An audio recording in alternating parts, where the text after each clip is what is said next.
जी, मेरा ये प्रश्न है कि जैसे गुरु मंत्र जो देते हैं वो कान में देते हैं, तो वो मन के अंदर ही करना जरूरी रहता है या वॉइस के साथ भी कर सकते हैं?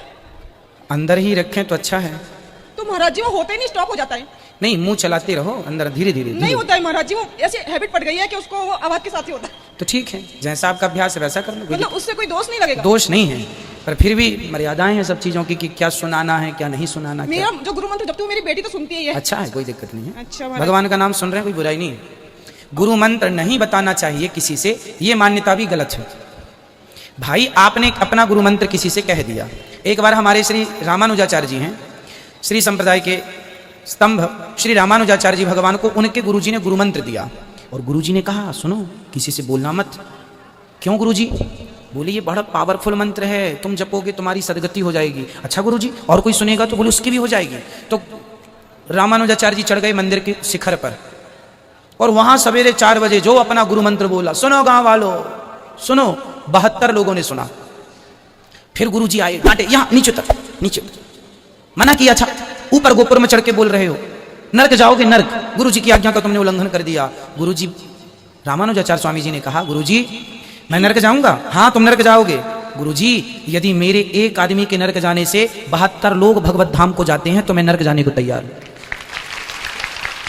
तब गुरुजी ने उनके चरणों में प्रणाम किया कि तुम्हारे जैसा भक्त ही देश का कल्याण कर सकता है। उसी परंपरा से ये दास अनिरुद्ध है, हमारे आचार्य श्री रामानुजाचार्य स्वामी जी, जिनकी ऐसी मानसिकता थी कि हमारा ही कल्याण ना हो सबका हो। इसलिए मंत्र यदि आपने गुप्त रखा तो भी श्रेष्ठ है, और किसी से कह दिया तो जो सुनेगा उसकी सदगति ही होगी, कोई अपराध नहीं है। जो लोग कहते हैं मंत्र बताना नहीं चाहिए, हमारा मंत्र जो हम जपते हैं अष्टाक्षर मंत्र, वो भागवत जी में लिखा है, वेदों में लिखा है, पुराणों में लिखा है, जो पढ़ेगा उसको मिल जाएगा उसमें। पर गुरु परंपरा से कान में दिया जाता है, उसे गुप्त रखना चाहिए। पर कोई बोल दे, जैसे मैं कई बार भागवत जी में वो बोल नहीं पड़ता है श्लोक, तो वो मंत्र भी निकलता है, उससे कोई अपराध नहीं है। जी महाराज जी। कई लोगों का मंत्र ऐसा होता है जिसका कोई वेद पुराणों में प्रमाण नहीं है, मनमुखी मंत्र होते हैं। वो लोग कहते हैं किसी को बताना नहीं, क्योंकि बताओगे तो पोल खुल जाएगी। अरे ये तो मंत्र लिखा ही नहीं कहीं, मनमाना मंत्र है, इसलिए लोग नहीं बताते। जी महाराज जी। महाराज जी एक क्वेश्चन, हमारा मंत्र जो है, मंत्र वही सत्य है जो मंत्र वेदों में मिले, पुराणों में मिले। हमारा मंत्र भागवत जी में कई जगह है, ऐसा 4 वेदों में ऐसा कोई वेद नहीं जिस मंत्र में हमारा मंत्र ना मिले। हम अष्टाक्षर मंत्र जपते हैं, अपने शिष्यों को वही मंत्र देते हैं जो हम स्वयं जपते हैं। हम स्वयं अपने मंत्र का नित्य हवन करते हैं, जाप करते हैं, फिर वही मंत्र भक्तों को देते हैं। तो परंपराएं हैं, ये परंपरागत कार्य होता है। जी महाराज जी एक क्वेश्चन और है। महाराज जी जैसे कि शादी हो जाती है तो लेडीज के आगे है ना श्रीमती लिखते हैं, है ना, तो श्रीमती लिखते हैं। तो मेरा क्वेश्चन ये है महाराज जी, तो फिर ये राधा रानी के आगे श्रीमती राधा क्यों नहीं कहते हैं? श्री राधा क्यों कहते हैं? श्रीमती लक्ष्मी क्यों नहीं कहते हैं? श्री क्यों कहते हैं? सुनो, पुरुष का संबोधन होता है श्रीमान, बोलो हाँ। जी जी। स्त्री का संबोधन होता है श्रीमती। श्रीमती। भगवान का संबोधन होता है श्रीमते। इसलिए हम मंत्र जपते हैं श्रीमते नारायणाय नमः। जी। श्रीमते नारायणाय नमः। श्री मतलब लक्ष्मी, मते मीन्स मते, इंसानों को श्रीमान श्रीमती कहा जाता है। भगवान का संबोधन श्रीमती, श्रीमान से नहीं, श्रीमते। श्रीमते नारायणाय नमः। श्री राधा बोलते ना महाराज जी? श्री मतलब राधा ही होता है बेटा। हाँ, तो श्री मतलब सीता होता है। श्री मतलब श्रीमती क्यों नहीं बोलते? वो मनुष्य नहीं है ना, इसलिए। अच्छा। हम मनुष्य हैं, जी। आप मनुष्य हैं, राधा रानी मनुष्य नहीं है, लक्ष्मी जी मनुष्य नहीं है, सीता जी मनुष्य नहीं है, वो जगत जननी आदि शक्ति हैं, वो भगवान की हैं, भगवान ही हैं, इसलिए श्रीमते कहा जाता है। जी जी। श्रीमन्नारायण चरणौ शरणं प्रपद्ये श्रीमते नारायणाय नमः। ये मंत्र है हमारा द्वय मंत्र।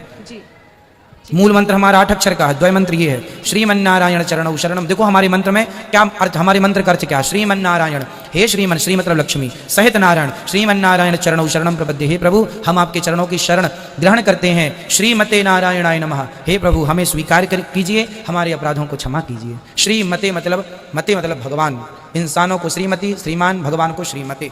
जी महाराज जी। महाराज जी बस लास्ट क्वेश्चन है एक। महाराज जी जैसे कि मैंने मान लीजिए आपके लिए कुछ निकाला है, मतलब दान के लिए, आप मैं एग्जांपल दे रही हूँ, तो फिर मैं आपको नहीं दे सकती हूँ किसी मतलब रीजन से, तो फिर मैं उसको किसी और को दे सकती हूँ महाराज जी आपके नाम का, मतलब एग्जाम्पल है आप। हाँ ठीक है, हम समझ रहे हैं। कोशिश यही करो कि जहाँ के लिए निकाला है, जिस कार्य के निकाला है वही, अब किसी कारणवश ना हो पाए तब फिर उसी से मिलता जुलता उसी कार्य में आप लगा सकते हैं। मतलब जो जिसको उसकी जरूरत है उसको हाँ, दे सकते हैं। हाँ, जो जरूरतमंद है, जो आवश्यक लोग हैं, जरूरत जिनको है ना, वो उनको दे दीजिए। सकते हैं। जैसे आपने गौदान का निकाला, गाय के ग्रास निकाला, तो आपके आसपास जो गौशाला है आप वहां भी दे सकते हैं। नहीं महाराज जी, गौदान के लिए नहीं निकाला है। मतलब मान लीजिए मैंने अपनी सासू माँ के लिए निकाला है, तो उनको नहीं दे सकते किसी रीजन से, तो वो जिसको उसकी जरूरत है उसको दे सकते हैं। तो सासू माँ के लिए क्या निकाला था आपने? मतलब कि दान के लिए कुछ भी निकालते हैं। तो अच्छा, सास को दे देना, सास खुश हो जाएगी, मेरी बहू ने इतना सारा अरे सोना नहीं दिया। महाराज जी, नहीं दे सकते, कुछ रीजन है, तो फिर वो किसी जिसको उसकी मतलब जरूरत है उसको दे सकते हैं। हाँ फिर दे दो। उसका कोई दोस्त तो नहीं महाराज? ठीक है महाराज जी। वैसे राधे सास को देंगे तो खुश हो जाएगी बेचारी। राधे। अरे महाराज जी, उस आज तक नहीं पहुंच पा रहा है, काफी कोशिश कर ली है। तो क्यों आप सास से दूर रहती हैं? हाँ। तो चले जाओ कभी कभी दर्शन करने। नहीं महाराज जी, 4 साल हो गए, नहीं जा पा रहा है वो। ऐसी कैसी मजबूरी कि हम सास के पास नहीं जा पा रहे हैं? नहीं महाराज जी, कुछ है प्रॉब्लम्स, मतलब थोड़ा झगड़ा सा चल रहा है सास तो, से? हाँ, सास से नहीं, मतलब हस्बैंड से चल रहा है। तो, अच्छा, तो पतिदेव को ले आना, हम समझा देंगे। वो पतिदेव आने के लिए तैयार ही नहीं रहते महाराज जी। आते तो फिर क्या बात थी, आते ही नहीं है ना वो। तो आपके पतिदेव आपके साथ नहीं रहते? नहीं। क्यों? झगड़ा चल रहा है ना। तो आपकी तरफ से कि उनकी तरफ से? उन्हीं की तरफ से चलता है वो, एक तरफा झगड़ा हो रहा है, एक तरफा। तो वो तो कह रहे हैं कि आपकी तरफ से है। कौन कह रहा है? आपके पति। नो महाराज जी, ये गलत बात है। वो कभी कभी ताली एक हाथ से भी बच जाती है, यहाँ पर ऐसा नहीं, ही हो एक रहा हाथ से ताली नहीं बज सकती। है। एक ही हाथ से बजती है महाराज जी। क्यों, ताली एक हाथ से बजती है? सब तो कह रहे हैं दोनों से बजती है। पर महाराज जी, मेरा एग्जांपल कुछ ऐसा ही है, एक ही हाथ से बजती है ताली, तो सुनो मैंने बेटा, स्ट्रॉन्ग सा डिसीजन ले आप लिया ठीक है। कह रहे हैं, आप सही हैं अपनी जगह, पर मेरी बात समझ लो। पति पत्नी जो है ना, झगड़ा सबके घर में होता है, लड़ना चाहिए, पर घंटे भर की लड़ाई, 2 घंटे की लड़ाई बहुत है, 4 घंटे की बहुत है, चलो दिन भर की बहुत है, सालों की महीनों की नहीं, पूरी जिंदगी बर्बाद हो जाएगी। बेटा, गलती आपकी हो ना हो, पत्नी हो, जाओ पति को प्रणाम करो, भगवान है, और मान लो कि ये भगवान है। और गलती, कई बार बाल्टी जब कुएं में उतरती है ना, जी महाराज, तो वो जब तक झुकती नहीं है तब तक भरती नहीं है। कई बार रिश्तों को बचाने के लिए गलती ना होने पर भी झुक करके रिश्ते बचाने पड़ते हैं। ये समझदार लोगों की पहचान है। आपकी गलती नहीं है, माना कि 1% गलती नहीं, फिर भी आपके झुक जाने में क्या बुराई है आपकी? महाराज जी, हर बात को माइक पे नहीं बता सकती हूँ हाँ, मैं आप बताना भी मत बताना, फिर भी मैं आपको अपनी तरफ से आपका भाई होने के नाते समझा रहा हूँ कि माना कि मैं आपको जानता हूं कि आपकी कोई गलती नहीं है, क्योंकि आप मेरे से ये कहेंगे कि मेरी गलती नहीं है, आपके पति कल को मेरे पास आके ये कहेंगे मेरी गलती नहीं है। इस संसार में एक इंसान ही तो ऐसा है जो कभी अपनी गलती मानता नहीं, दूसरों पर थोपता है, और ऐसे में रिश्ते टूटते हैं। इसलिए तुम्हारी गलती भले नहीं है मेरी बहन, मान लो कि चलो हमसे गलती हो गई, रिश्ते बचाने के लिए टूट जाएगा, कल को तलाक होगा, फिर वो किसी और से करेगा, तुम किसी और से करना, क्या लाभ है इसका? जी महाराज। ठीक है, ठीक। प्यार मोहब्बत से रिश्तों को बचाओ, समझदारी